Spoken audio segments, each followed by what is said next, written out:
Bonjour. Avant de commencer la prise de refuge, l'expression de la gratitude et tout ça, je voudrais parler un petit peu avec vous. La suite de la phrase qui terminait la lecture de la semaine dernière, cette phrase disait « revenir à la gratitude et renoncer à la plainte ». Et du coup, cette semaine, ça m'est resté en tête et j'ai fait quelques notes comme ça sur comment renoncer à la plainte. Parce qu'on comprend bien renoncer à la plainte, mais comment renoncer à la plainte? Alors, j'ai regardé. Bon, c'est vrai que ce que je dis ici, c'est à grands traits, c'est grossi comme sous une loupe, et puis c'est aussi beaucoup simplifié. Mais l'idée générale, ce serait ça. Il y a des matins où on se lève et la plainte commence. Ah, la douche marche pas, j'ai oublié de faire venir le plombier. Ah, il n'y a plus de thé ou de café. Ah, il pleut encore. Ah, j'ai reçu 200 mails, je vais passer ma journée devant l'ordinateur, etc., etc. Et voilà, c'est quelque chose qui nous vient un petit peu facilement. Pourquoi je parle de moi, mais je pense que je parle un petit peu de tout le monde peut-être. Et alors, c'est drôle parce que je me suis aperçue de cette, cette espèce de plainte comme ça, un petit peu continue parfois. Un jour, il y a longtemps, parce que je l'ai dit, j'aimais beaucoup les bandes dessinées. Et il y avait un auteur de bande dessinée que j'aimais beaucoup qui s'appelle F. Mur et qui dessinait toujours un troupeau de brebis, ou qui dessine, je ne sais plus, toujours un troupeau de brebis avec son berger, son chien, et il arrive à choses de brebis, et je trouvais que c'était très drôle. Et un jour, dans un album, j'ai lu, il y avait toute la page entière, comme ça, et il y avait une brebis qui avait été attrapée par l'aigle et qui était en train de s'envoler comme ça vers l'air de l'aigle, vers un destin funeste, certainement.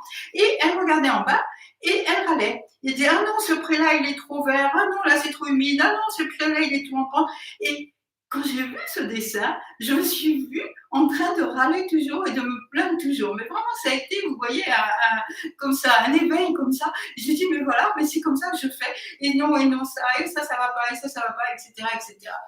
Et du coup, ça m'a interpellée. Je l'ai un peu oublié, ça m'est revenu là en réfléchissant à la plainte. Et l'image qui m'est venue, donc je pense en image de bande dessinée facilement, l'image qui m'est venue cette semaine, c'était comme un collier, vous voyez, et chaque plainte rajoute une perle. Au lieu d'être une perle, en fait, c'est une grosse bille de plomb, et chaque plainte nous alourdit et nous fait vraiment comme ça dégringoler, quoi, vraiment nous alourdit. Et j'ai vu ça dans mon fonctionnement comme ça de tous les jours. Donc, comment arrêter ou au moins ralentir ces plaintes quotidiennes?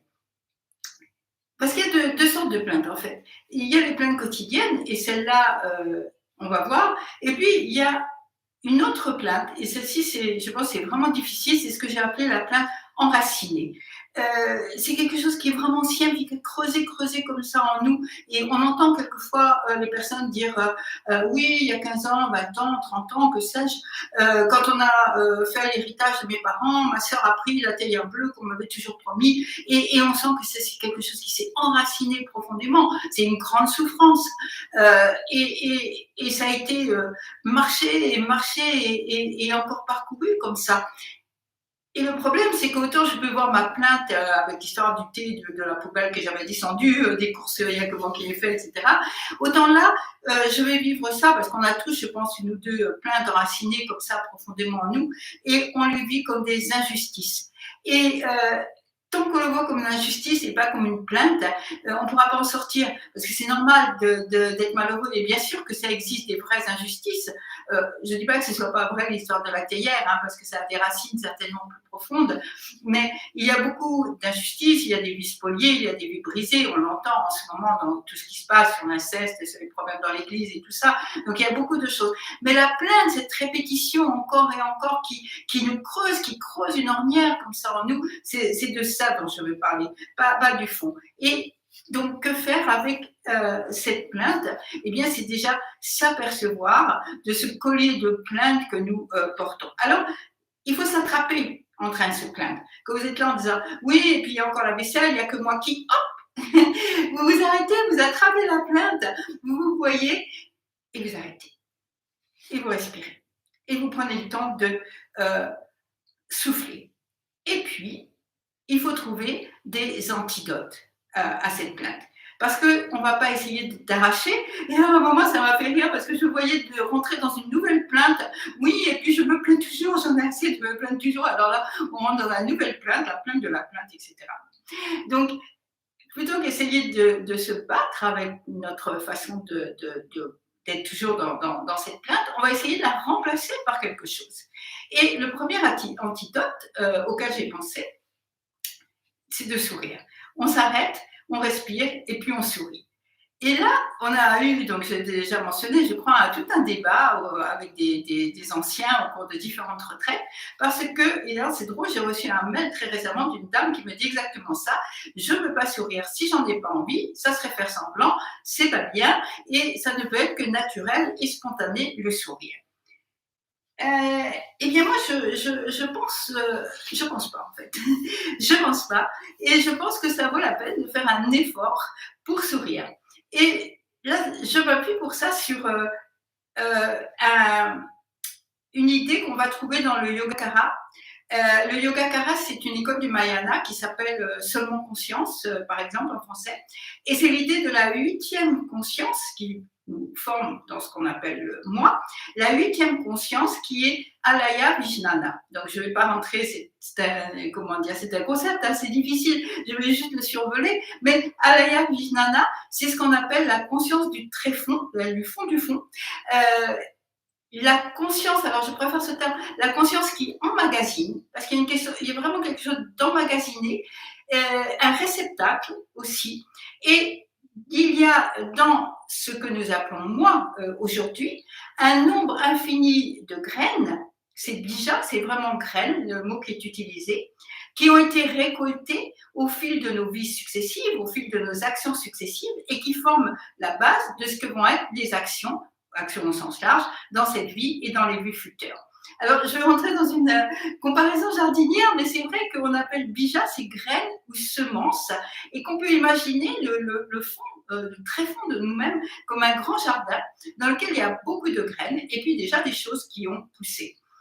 Et je pense que si on est trop dans la plainte, on va avoir plein de petits arbustes très laids, plein d'épines, tout gris, très laids, et puis peut-être quelques-uns qui seront développés en grands arbres, ça c'est nos plantes enracinées, et puis des tout petits bourgeons de jolies plantes qui demandent qu'à s'épanouir. Et donc, la question c'est quelles sont ces graines que nous allons arroser. Je continue, comparaison jardinière. Donc, quelles sont ces graines que nous allons faire pousser dans ce jardin qui est le tréfond de nous-mêmes? Parce qu'elles sont toutes là. Les graines de la joie, les graines de la colère, les graines de l'empathie, les graines de l'espoir, les graines de la déception. En fait, tout ce qu'on veut, tout est là. Et c'est à nous de choisir ce que nous allons faire pousser. Mais bien sûr, au départ, on va avoir du mal si on n'est pas habitué, si on n'a pas arrosé dès le départ, pour des tas de raisons qui peuvent tenir à nos vies passées, qui peuvent tenir à notre environnement, à notre enfance, etc. Nous n'avons pas arrosé beaucoup les graines du sourire et de la joie. Alors le terrain est un petit peu dur comme ça, mais un bon jardinier va s'obstiner et va arroser et va, je ne sais pas quoi, gratouiller autour de la plante pour qu'elle puisse pousser et s'épanouir. Et c'est ce que nous allons faire, parce que ces graines du sourire, elles sont en nous. Elles ne sont pas plus artificielles ou naturelles ou spontanées que la graine de la plainte et de la tête, etc., etc. Donc, nous allons pouvoir nous obstiner à sourire, ce qui va faire apparaître des nouvelles fleurs et des fruits, hein, parce que la conclusion de bija, ce sont des fruits, en fait, c'est le mûrissement, ce sont des fruits. Et je pense qu'en faisant ça, ça va automatiquement, en quelque sorte, faire dessécher et disparaître ces arbustes de la plainte, ces graines que nous avions arrosées, et petit à petit, et ça je pense vraiment, faire aussi décroître, au moins décroître et un peu dessécher ces plaintes enracinées qui sont si profondes en nous. Donc nous allons remplacer la plainte par un sourire déjà, et puis trouver un autre antidote encore. Et pour moi, ça serait le contentement. C'est-à-dire qu'au moment où on se surprend en train de dire « oui, et puis c'est encore moi qui », hop, vous vous arrêtez, vous souriez, et puis vous regardez autour pour trouver une raison de contentement. Alors moi, je regarde ce matin, je me suis dit « ah, les œillets ont fleuri, ils sont superbes, je ne pensais pas qu'ils allaient fleurir du tout ». Vous regardez par la fenêtre, vous regardez, je ne sais pas, là, parce que par exemple, je peux regarder aussi le vase, Peut-être c'est bien d'avoir quelques beaux objets comme ça, et ce vase, il a été fait par un artisan, et je pense avec beaucoup de soin, ou bien vous regardez un tissu, enfin, voilà, vous regardez autour, vous regardez par la fenêtre, euh, et si c'est une grosse plainte qu'on ne peut pas juste en regardant les œillets satisfaire en quelque sorte, alors peut-être que vous regardez à l'intérieur et vous vous rappelez de moments joyeux passés avec des personnes que vous aimez, vous vous rappelez de tout l'amour que vous avez reçu, de tout l'amour que vous avez donné, voilà, vous ouvrez une fenêtre en quelque sorte en vous-même, comme ça, et vous laissez rentrer de la lumière. Et c'est, en fait, voilà, je pense que c'est très important parce que, alors, le Dhammapada dit le contentement est la plus grande richesse. Voilà. Et je pense que la plainte, c'est l'inverse du contentement. Et que sourire et contentement, c'est vraiment ce qui peut remplacer sans.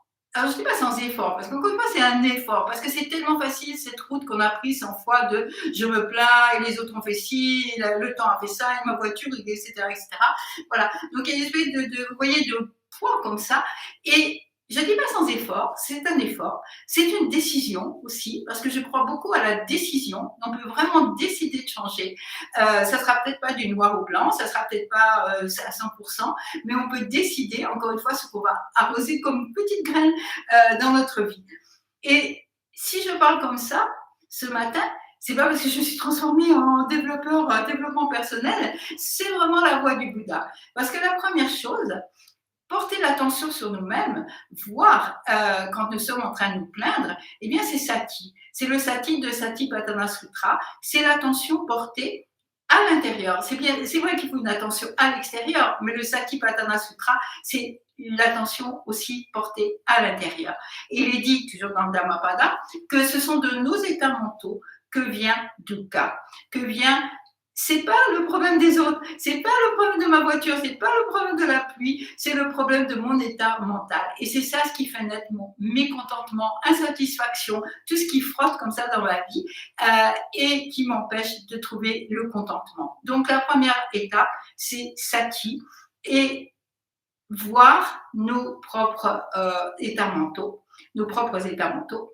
Et la deuxième, c'est arrêter de nourrir ce petit moi qui est toujours plus ou moins dans l'insatisfaction, dans le mécontentement, dans le ben oui, c'est pas comme je veux, il n'y a pas comme je veux autour, les gens font pas comme je veux, et voilà, il y a cette insatisfaction, mécontentement qui est une qui nous clôt en quelque sorte, vous voyez, qui clôt notre petit moi comme ça, dans son propre monde, et du coup, qui est toujours, c'est comme si on mettait sous notre nez comme ça toujours tout ce qui ne va pas, quoi. Bien sûr, il y a plein de choses qui ne vont pas. Et encore une fois, je parle de cette insatisfaction, mécontentement, tout ça, mais aussi des grandes choses. Et le Dhammapada toujours dit tout bonheur vient de l'ouverture aux autres et toute souffrance de l'enfermement en soi-même. Donc, la fin de la plainte, renoncer à la plainte, décider vraiment de. Je dis pas, on va avoir encore, on va avoir encore un moment où on dit ah non, j'en ai assez cette fois-ci, etc. Bon, mais quand même, globalement, décider de renoncer à la plainte, décider de remplacer la plainte. Vous voyez, c'est comme les emojis. Il y a les emojis avec la bouche comme ça, et puis hop, on décide de se promener en emoji avec la bouche comme ça. Donc, décider le sourire, décider le contentement, décider de remplacer la plainte par le contentement. Eh bien, à ce moment-là, pour moi, c'est vraiment l'ouverture du cœur. Et la voie du Bouddha, c'est vraiment la voie du cœur.